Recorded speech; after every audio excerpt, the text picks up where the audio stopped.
How's it going, everyone? September 14th edition of Octagon Outlook. I am James Lynch. Thanks so much for watching here on Line Movement. Always enjoy doing the show every week. And thanks so much for watching. Thanks so much for the feedback. We got a really good lot of feedback last week on last week's show. But we got to get right into it. We got so much to talk about today. Let's start first with UFC Vegas 10. We're going to go through the main card here, talk a little bit about the prelims. But we had a lot of fight action last week. And in the main event, it is Michelle Waterson earning a split decision over Angela Hill in the main event. This was a very, very, very close fight. Obviously, it was a split decision, but I saw a lot of people on my timeline on Saturday, calling it one way, calling it another way. I'll give you my take on this in terms of the matchup. To me, what it really comes down to is that fifth round.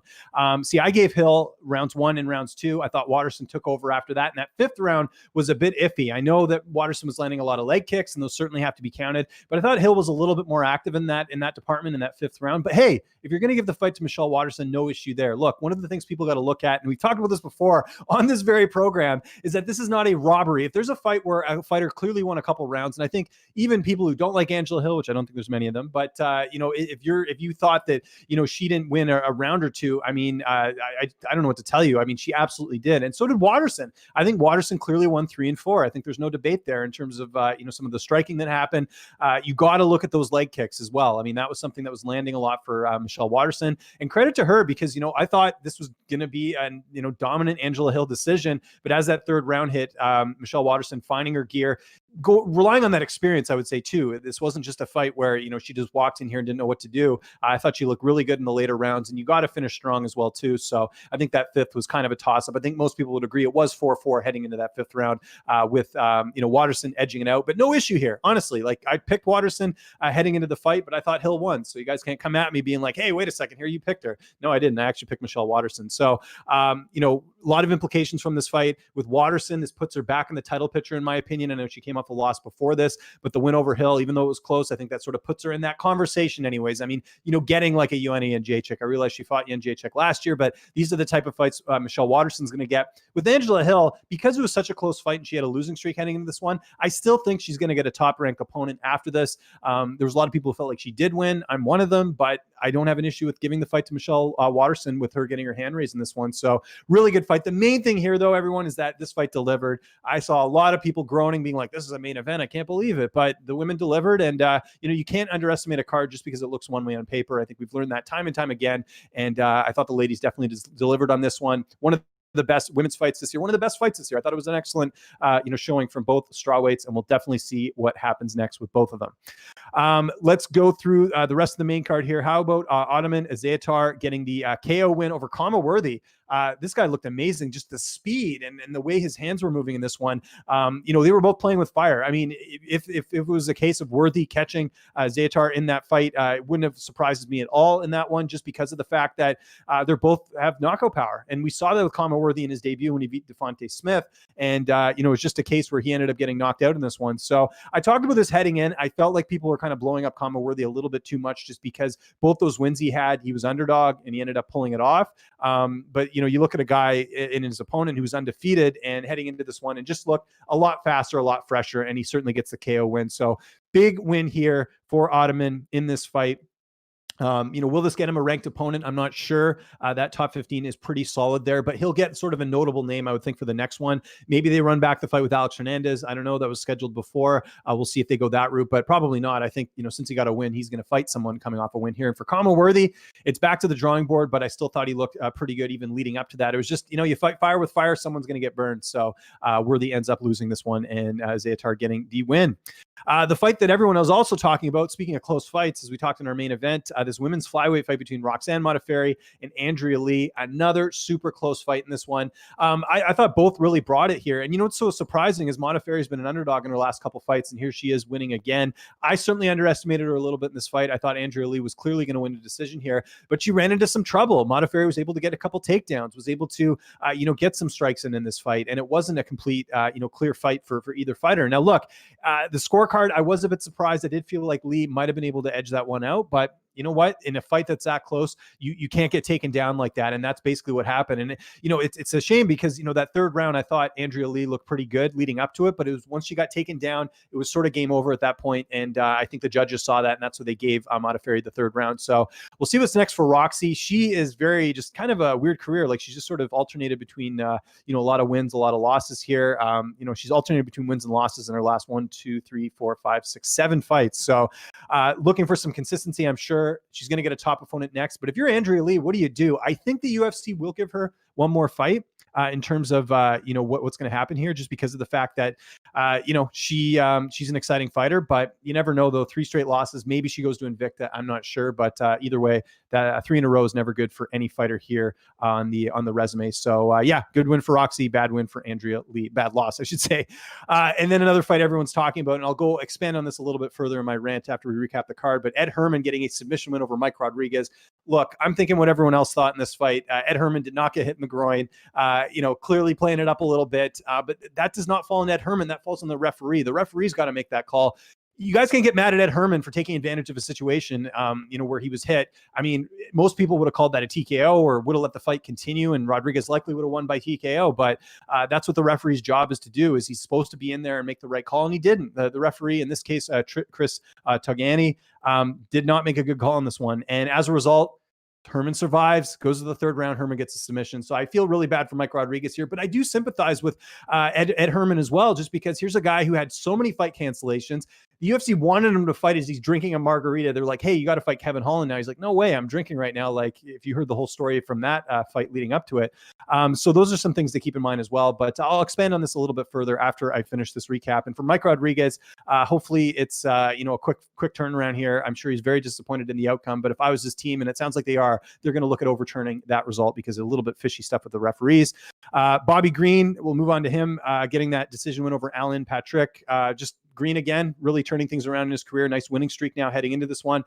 Nearly finished Patrick, but he's a durable guy. He's fighting a pretty durable guy. And of course, what I think everyone's talking about is, Green after the fight not being able to hold his composure just because of that whole situation with the Iraqi wrestler who was brutally, murdered, for protesting, and Green, getting very emotional after the fight. It's a very rare moment you see that on camera, and props to Green for just showing us that emotion, because you don't see that too often with athletes really being in the moment. And, Green looked great in this fight. He's got to get a top opponent after this. That's a couple wins in a row now. He's really turned things around. And then rounding up the main card, Billy Quarantillo getting the knockout win over Kyle Nelson. If you guys saw the preview, I pretty much thought this is how it was going to go. I thought Quarantillo was going to be too much for Nelson. Nelson has been finished a lot. He gets finished again here. My buddy Cole Shelton over at bjpen.com talking about, he spoke to Kyle Nelson. Kyle might be considering going up to 155. I don't think that would be a bad idea. He is getting finished a lot at 145, so it might be worth it to switch things up. But for Quarantillo, 15-2 now, look great on the night. Big things ahead for him. And for Kyle Nelson, it's back to the drawing board, but I do see him getting another fight. We're going to quickly go through the prelims here because we got a lot to talk about today, guys, like I mentioned. Sijara Eubanks getting the upset win over Julia Avila. I've been telling people for a while, you can't count out Sarge Eubanks in her fights. She's very strong, was able to outmuscle Julia Avila and get a big win here. Avila suffers her first loss in the octagon. How about Kevin Kroom coming up on short notice, getting the quick win over Roosevelt Roberts? I think that's it for Roberts in the UFC. Too many bad losses. He's probably going to get cut and go back to the regional scene. For Kevin Kroom, huge win for him. Long overdue, may I say. This is a guy who's been grinding on the regional scene for years, and glad to see him get a big win here. Romanov looked amazing against Rogue Martinez. He looks like the real deal at heavyweight. Mind you, look at who he fought. Rogue Martinez, not exactly, the toughest opponent in the world, but this Romanov guy has a lot of promise, I should say. 12-0 overall. Really excited to see where he goes in the heavyweight division. Another prospect to keep an eye on. We had Jalen Turner getting the submission win over Brock Weaver. There was a lot of changes on this card. Of course, Weaver was supposed to fight Frank Camacho. Camacho tests positive for COVID-19. Insert Jalen Turner, who gets a huge win here. So great for Jalen, who's now on a nice streak here with a big win like that. Brian Barberena, great win after back surgery. Great win coming off that layoff, getting a pretty dominant win over Anthony Ivy here on this one, and really taking care of business. So props to Barberena for getting it done. And of course, opening up the card, we had Sabina Mazo getting a finish over Justine Kitch. Really important win for her in the flyweight division as she continues to build up. Really made a lot of improvements since losing her UFC debut to Marina Moroz. She looks really legit now, really putting things together. The King's MMA product. Excited to see what is next for her, but this was a huge win for her on this card.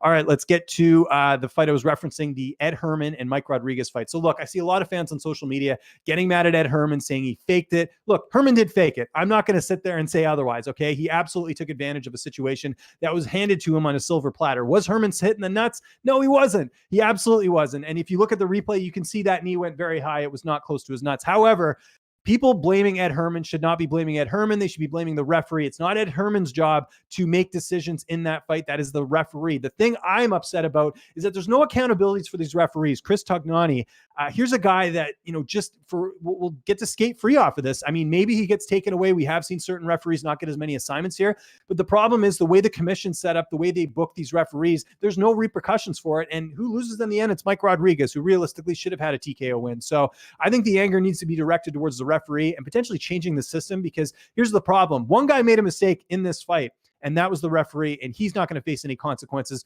Rodriguez has a loss. Herman has a win. Probably didn't deserve it, but hey, it's not his fault. He made that call. That was the referee. So we got to start blaming the referees more for these types of things and holding them accountable, because look, if you or I screw up at our job, we're going to get fired, or we're going to get told, or we're going to get reprimanded. When a referee does it, there doesn't seem to be much of a pushback. So they've got to change that, because we're talking about fighters' careers here. I mean, Rodriguez has a loss when he really shouldn't have. He realistically should have 2 straight wins in the UFC. He doesn't now. That's the real casualty here in this, is the fact that the referee made a mistake and there's no repercussions. So not happy about that. But like I said, everyone, blame the referee. Don't blame Ed Herman. Sure. Did he do some shady stuff here as far as faking the injury?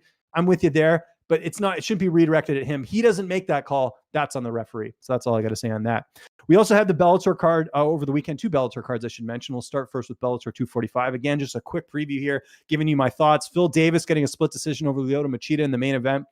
Not a very exciting fight, but Davis still showing he's one of the top light heavyweights in MMA right now. Pretty solid win over Machida, who I thought had his moments in this fight, but Phil Davis, I mean, still one of the best there. Dominant win there. I shouldn't say dominant, but a clear win there for Phil Davis, in my opinion. Didn't think it should have been a split. Thought it should have been unanimous. I thought Kat Zingano looked pretty well at 145. Her moving up a weight class. I guess the fight before that against Megan Anderson, she lost at featherweight as well. So good to see her get a win here. And she's just another chip for that division as they continue to build it. We had another featherweight fight on here as well in Leslie Smith and Amanda Bell, which Smith won. So now for Chris Cyborg, you have a rotation of opponents right now. They announced the Cyborg and Arlene Blenko fight coming up in October. So you've got Zingano, you got a Leslie Smith rematch. There's, Janae Harding. There's a lot of Julia Budd still a possibility. So, I mean, if we're comparing the two promotions, Bellator's done an outstanding job of building their featherweight division. Well, the UFC, they just have the title fight booked, but they don't have any other fights booked in that division. They got to do a better job of that. Kudos to Bellator for moving that along. How about Taylor Johnson getting an upset win over Ed Ruth? Taylor's looked great in that fight, great ground game. And this is another situation where I think the UFC missed the ball a little bit. I know Johnson did lose on Contender Series, but a lot of talent there. Had a bad fight against Andrea Muniz. What does he do? He bounces back in Bellator, takes out one of their best prospects in Ed Ruth. So big win for Taylor Johnson, who I confirmed with him before this fight is on a multi-fight deal with Bellator. So he's another nice addition to their middleweight division. Really excited to see where he goes from here.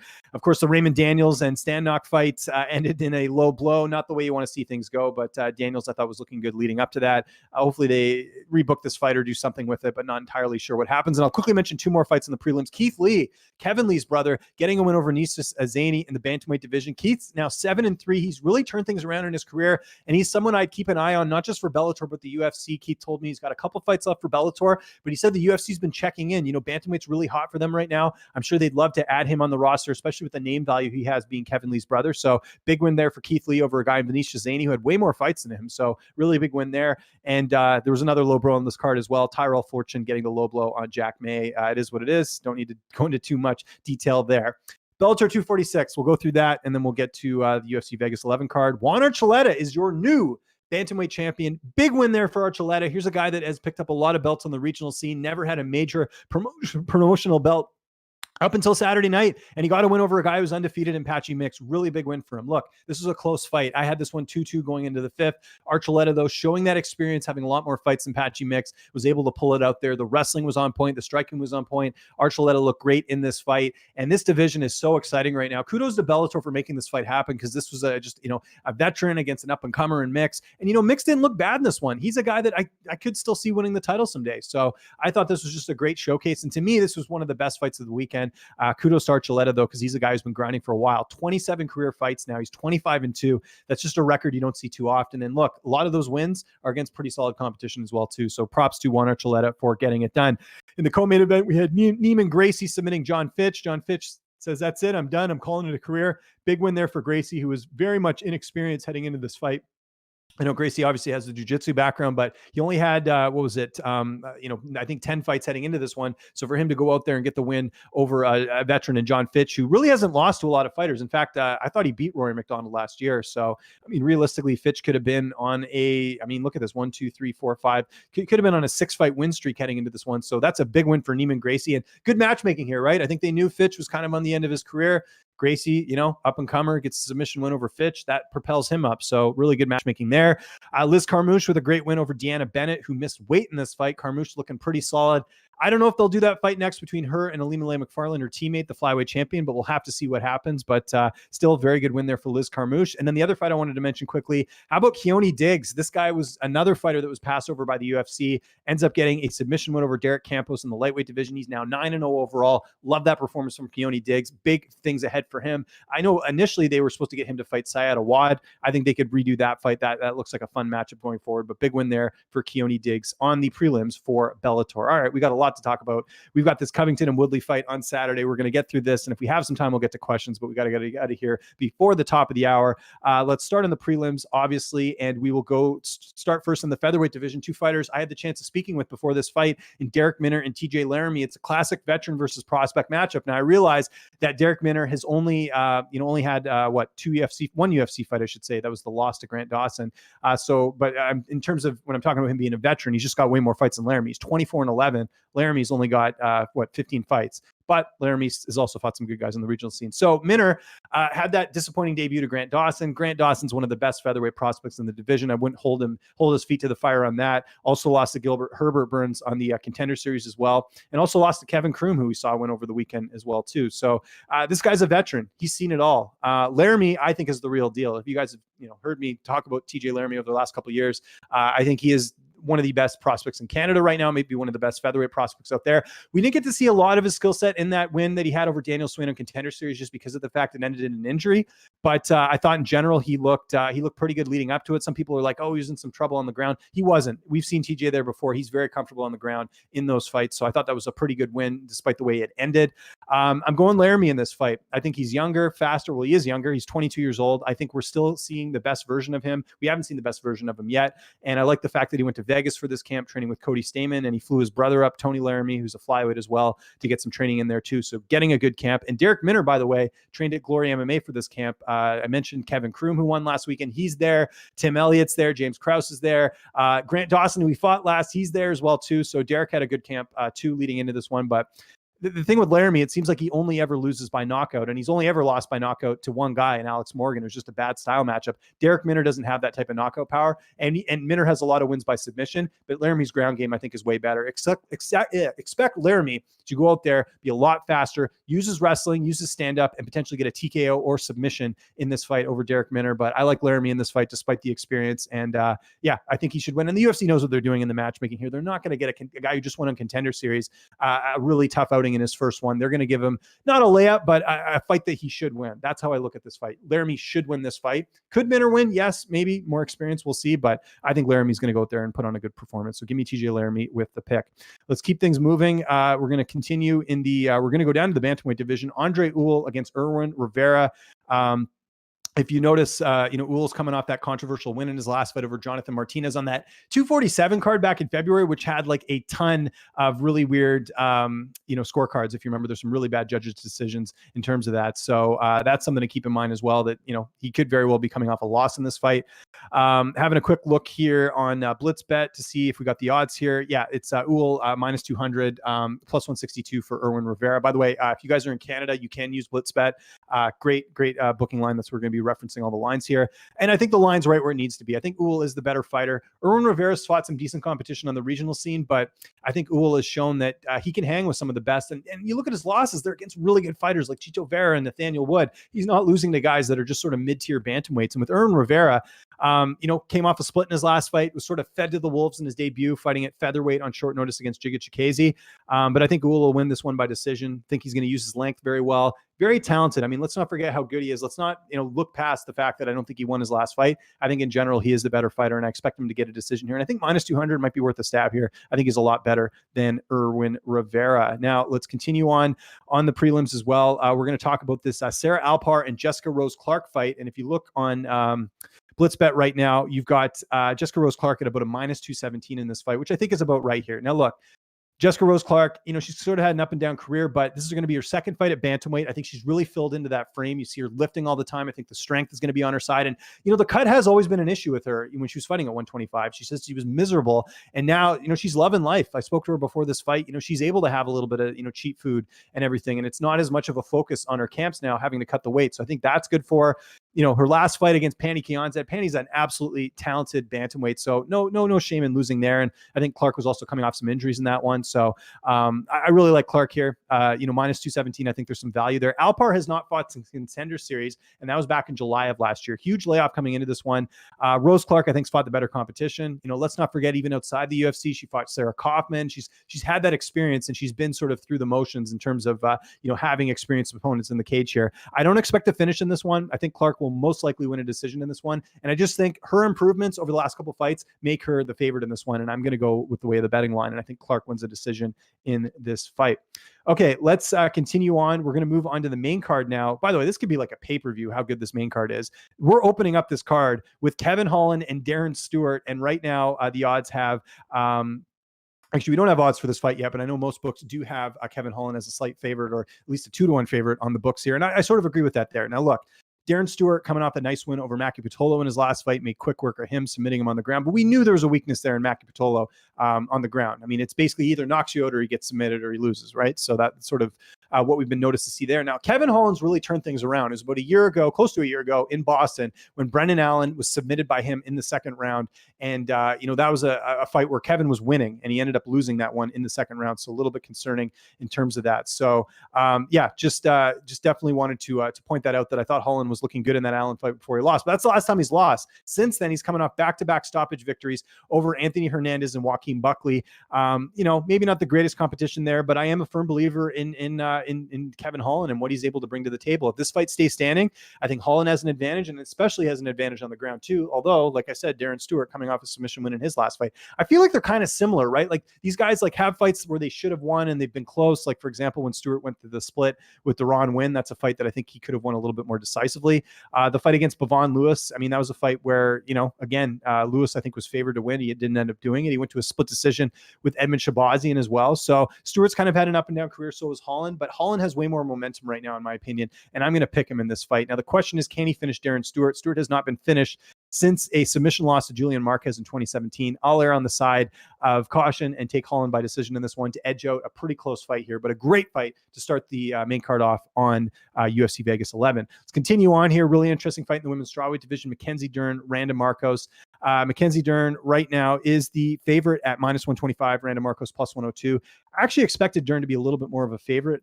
If you guys saw our interview here with Dern on the on our channel here on Line Movement, she's talking about switching camps. She's with Jason Perillo now. She had a falling out with her coach. Her last coach literally got in a fist fight with her husband, which is crazy. So something over pay, apparently, is what I've been told from my good friend Mike Heck over at MMA Fighting. So who knows, but that might have an effect on Dern in this fight. We'll see what happens. But I mean, Dern has a clear advantage on the ground. Now, saying that, Markos has a pretty solid ground game as well. Let's not forget, she's one of only 2 fighters to submit Angela Hill, who we just saw over the weekend, looked pretty damn good, even in a losing effort. So that's something to keep in mind too. If it stays standing, I'm honestly torn. I mean, Markos has worked on her boxing over the last couple of years, and I think she's a little bit more technical than Dern. But we've seen Dern show some power, like in the Amanda Cooper fight, where she ended up dropping her and then submitting her in the fight. So that potentially could happen here too. And I think Dern linking up with Jason Perillo is only going to improve her stand-up as well. Now, one tidbit with this fight, Markos did not get an optimal training camp, couldn't get a work visa for the U.S. As you guys know, she lives in Windsor, Canada, on the border of the U.S. to Michigan. Couldn't get a typical training camp like she usually does, because even though she lives in Canada, Markos does all of her training in Michigan. So not an optimal camp. That's another reason not to take her in this fight. I'm going to go Mackenzie Dern in this one. I think likely she submits Randa Markos, maybe in the second round, maybe even in the third round, just because of the fact that Markos is such a veteran. This is actually the most experienced opponent that DERN has fought in her career. So keep that in mind as well when you're sort of looking at this fight, that Markos could have a chance here. But here's the weird thing with Markos, and I think I've pointed this out before. Markos has never won 2 fights in the UFC before. She's never lost 2 fights in the UFC before. The closest she got was after she lost to Nina Ansaroff. She had a draw with Marina Rodriguez. So this probably is going to be the fight where she loses. I hate to go, look, I'm wearing red today. I hate to go against the Canadians, but I just think DERN's a little bit better, especially on the ground. So give me Mackenzie Dern with the win here. But look, if Markos goes out there and surprises, especially if she keeps the fight standing, wouldn't surprise me either. But I'm going to go Mackenzie Dern for this fight. Okay, let's talk about this light heavyweight fight between Johnny Walker and Ryan Spann. A little bit surprised they're giving Johnny Walker Ryan Spann because Spann is undefeated in the UFC, and I know he doesn't have as much experience as some of the guys in that division, but I don't think this is an easy out for Johnny Walker, and all that work they did hyping this guy up, talking about how he's going to be the next John Jones. You really want to give him a guy in Ryan Spann who has knockout power and has pretty good overall skill set. I think it's a bit risky there. And the odds makers agree. Looking on BlitzBet right now, Johnny Walker just a -125 favorite over Ryan Spann, who's +102. Walker looked terrible in his last fight. I'm not going to sugarcoat it here. He got taken down at will by Nikita Krylov in a fight where he was supposed to win. That was supposed to be the bounce back fight after losing to Corey Anderson. Because guess what, guys? If Johnny Walker had finished Corey Anderson back in November of last year, he's likely getting the title shot against John Jones, not some of these other guys. But that didn't happen. It was Anderson who knocked him out. Huge setback. And for this camp, Johnny Walker wasn't able to go to TriStar because of the COVID restrictions in Montreal, in Canada, I should say, couldn't fly in. So he was at SBG Ireland. And a lot of people are like, that's a good move. John Kavanaugh's a good coach. Well, the only concern I have is who's he training with over there? Who are some of the big bodies over there? John Phillips? Like, who is he really working with as far as bodies? That's got to be a bit concerning. At least at TriStar, they have a couple light heavyweights that he can work with that, definitely can push him, or even some middleweights that are, on the bigger side that could give him that push. So I don't know who he's training with over there. We'll see how he looks. Now, Ryan Spann comes from a great camp at Fortis MMA. There's a reason he's undefeated. I think a lot of that has to do with who he's getting to train with, guys like Alonzo Menefield and, some of the bigger names out there. Mo Usman's out there too. Kamaru Usman's brother. There's just a lot of really good, talented guys that train over at Fortis as well. So, I think kind of how I look at this fight is this. I think Walker will be the better fighter here. Now, the size is not much of a difference. They're both pretty tall. I think Walker's like 6'5" and Spann's like 6'2". So there's some of the bigger light heavyweights or, regular size light heavyweights. So Walker won't have that sort of big advantage that he's used to in a lot of fights. And Spann has knockout power, so it's possible he could trade fire with fire in this one. I'm going to pick Walker, but honestly, guys, I think if you're going to bet this one, the value's on Ryan Spann. Don't be surprised if he goes out there and knocks out a Johnny Walker or potentially out wrestles Johnny Walker and takes him down. I don't know if one camp is enough to, catch Johnny Walker up to speed on fighting a wrestler, because that's what happened against Krylov in that last fight, was that he was taken down at will. So I would say if you are picking Walker, be very cautious, but if you're going to bet this fight, Ryan Spann, there's definitely some value here on there in terms of Ryan Spann being the underdog. All right, the fight that everyone's talking about, and I should mention, I should be having an interview later today with one of the gentlemen here that I'm going to be talking about. We've got Khamzat Chimaev, the next Khabib, the next UFC champion that everyone's been calling, taking on Gerald Meerschaert, who's been sort of a veteran, maybe a gatekeeper. I don't know what you'd want to call him in the division, but he has a lot of fights in the UFC. And I know the odds were crazy on a lot of books. I want to see what they here are on BlitzBet, and they're crazy here too. Look at this. Khamzat Chimaev, -435 against +325 Gerald Meerschaert. Look, I know Meerschaert hasn't lit the world on fire, so to speak, in the middleweight division, but there's no way the odds should be this much of a discrepancy over a guy who had 2 favorable opponents in his UFC debut. He fought a guy in Reese McKee, who's a lightweight, beat him, beat John Phillips, who was on his way out anyways, had a losing streak heading into that fight against, or lost like, I think 3 of 4 heading into that fight with Gerald Meerschaert, with in his last fight against John Allen. So it's just crazy to think that this guy is such a big favorite. And maybe he is the real deal. Maybe I'm missing this. I'm not sure. It was John Phillips, by the way, not John Allen, who was referencing there with Chimaev in his debut. But look, I get the hype. He's looked great. He's dominated his opponents. Even outside the UFC, you look at some of the guys he's fought, good records here. But you're fighting a guy in Gerald Meerschaert who has a 31-13 record, just, over 40 fights. Like, how is there such a big discrepancy here? And look, I think Meerschaert would be the first to admit that was probably the worst performance of his career in his last fight against Ian Heinisch. He looked bad, but is that a sign he's over the hill and aging? He's only 32. It's not like we're talking about a Tyron Woodley who's 38, which we will get to in the main event, but I think the odds are way off in this fight, and I'm actually going the other way here. I think if Chimaev can't get this fight to the mat, I mean, Meerschaert has been submitted before. Look, Jack Hermanson submitted him, but I mean, we're talking about one of the best ground guys in the middleweight division in Jack Hermanson. Look what he did to Calvin Gastelum in his last fight. But this idea that Khamzat's going to go out there and steamroll Gerald Meerschaert, I just don't see it happening. Maybe I'm wrong here. I've been wrong before, but I know how much of a veteran Gerald is. And even in like fights that he's had where he was losing, like even the Kevin Holland fight or the Eric Anders fight, those are fights I thought he won. So realistically, before the Heinisch fight, he could have been on a 4-fight win streak if those decisions had gone the other way. So a lot of disrespect here towards Gerald, Gerald Meerschaert in this fight. And I'm going to pick him. I am. You know, when I look at a fight like this, and you got Chimaev got this fight booked against Damian Maia after this. I mean, he's already looking past Gerald. I don't care what he says. You book 2 fights in a row, you are looking past your opponent here. That's got to weigh in him here. Gerald, he's a guy you can never count out. He's got plenty of heart. There's been fights where he's been down and out and he's been able to come back. Chimaev's never been put in that spot. And I think if he can't come out there strong and can't put his will on Gerald Meerschaert, his heart's going to be tested. And to do that against a guy in Gerald Meerschaert is going to be very difficult here. So I'm taking Gerald Meerschaert with the upset by decision. You heard it here first, ladies and gentlemen. He's going to get it done. And by the way, supposed to interview him later today. So look for that interview here on the channel at some point. Let's get to the co-main event here. Donald Cowboy Cerrone, Niko Price. If you guys missed our interview with Niko Price last week, we have it here on the channel. He's like a kid on Christmas, Niko Price, getting to fight Cowboy Cerrone. Really interesting there. And another tidbit as well. As you guys know, Niko Price did MMA Masters. He did not get to train with Colby Covington for his fight in the main event. So just keep that in mind as well. But looking at the odds here, Cowboy Cerrone, an underdog at +128. Niko Price -159. I understand the odds here. Price not taking as much damage. Way younger here. He's 31, I think, as far as the age. 30 years old. Cerrone's 37. Cerrone's lost a lot, but I feel like this is a spot where we're overlooking Donald Cerrone because you're not looking at who he's fighting. Look, that Pettis fight, the last one, I thought he won that fight. That was a close one. Could have gone either way. Pettis gets the nod there. But before that, is this not a killer's row of who you have to fight? Conor McGregor, Justin Gaethje, Tony Ferguson. We know the theory, not the theory. We know what we've seen in the past with Cerrone, and that when it comes to big fights, he tends not to do so well. Just look at the evidence here. You know, Darren Till lost to him, lost to Masvidal when he fought him a couple years ago, lost to RDA when he had that title shot off that huge winning streak. Cerrone's known to be a guy that just whenever he gets a big opportunity, he tends to falter. This is not that fight. Niko Price is not a big name. Niko Price is not a guy that is, he's exciting. I love watching him fight. I think he's great, but this is not the same type of fight. There's not as many implications other than this is just a co-main event. It's not even a main event. It's a co-main event. So don't underestimate Cowboy in this fight. Price coming into this one, alternating between wins and losses.